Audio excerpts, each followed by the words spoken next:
Letters of John Nelson Darby, Volume 1, Letter 143E, of 1031. p. 256, G. Gosby, to the same. Beloved brother, thank you much for your kind sympathy. My eye is, I may say, well, only I have to be a little on my guard against what might affect it. I am at present at a conference where we have near a foot of snow and a hard frost. We have found thus far very much blessing, and I think sensible progress and considerable increase of depth in the brethren at work in Switzerland. In Switzerland there are about 10, and 26 in France. But in Switzerland they are more absorbed by gatherings than at the first, when all was evangelization, or nearly so. As regards England, many felt in London anxiety and difficulty at the urgency and excitement as to conversion, while others saw the life of the brethren in it. I apprehend if there had been more spiritual power within, there would have been more enlargement as to a work of conversion, and a remedy for the evils which attended it through the flesh. I saw two dangers: conversions often real without sufficient conviction of sin, and an urgency for reception in order to shelter them, to which the want of depth gave rise, and, as, to which a just dread of superficial work, but some mixture of routine and ancient habits as to the reception of persons to the table.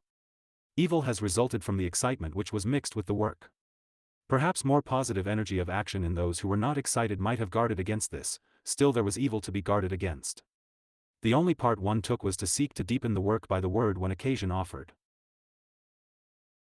There is another point which has a more serious character, without casting a shade on the interest which the labors of the evangelizing brethren inspire, and which rejoice my heart and spirit, or, I trust at least, undervaluing the blessing, greater in that respect than my own at present.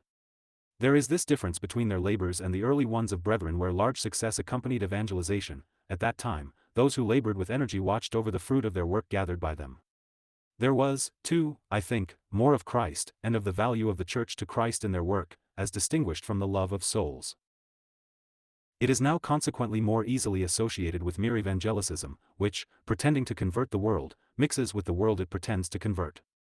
Besides bodies of saints being already formed, the judgment about souls, and the work that brings them, are in distinct hands. I do not doubt there are healthful counteracting principles in many. But I have thought I have seen this, besides excitement. The supposition you speak of, that an awakening revived for the time, shews the soul to be in a young state, and to have judged itself but little, because nothing but the daily exercise of faith in Christ, a constant sense of dependence and active seeking from an intercourse with Christ, can keep the soul in a good state, humble, dependent, in the sense of God's presence, and the joy of His love, and in an atmosphere into which sin does not come. He that eats my flesh and drinks my blood dwells in me and I in him, and he that eats me even he shall live by me. With, I should trust, as deep an interest in the work as any, I cannot say I felt any excitement.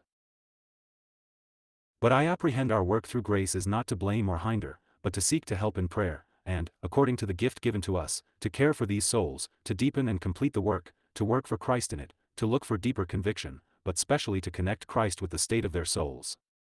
But here exactly is the difficulty of the case, because the fact that the conscience has not been deeply affected, leaves the heart more to its own feelings and occupied with them, and makes Christ less precious and important to it when the feelings wane. The soul has a sickly life thus.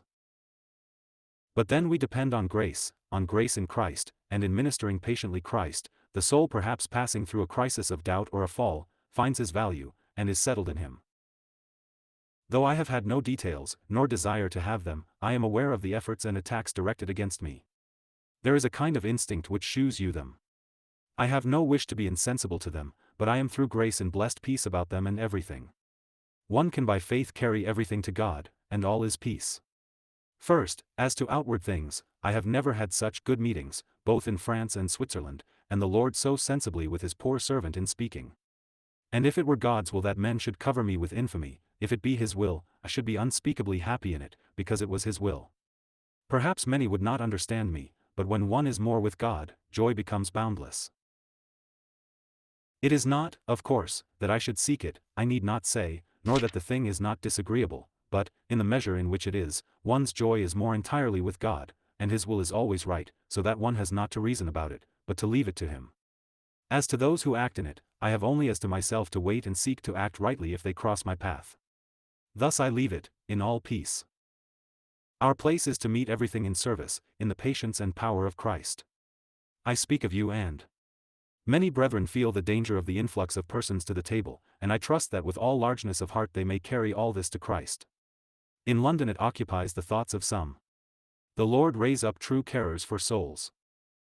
Our week's conference has been very happy, and a true and cordial spirit among the brethren, confidence, and I have renewed acquaintance with many beloved brethren. Peace be with you, dear brother. My letter has been written by morsels during the conference. Your affectionate brother.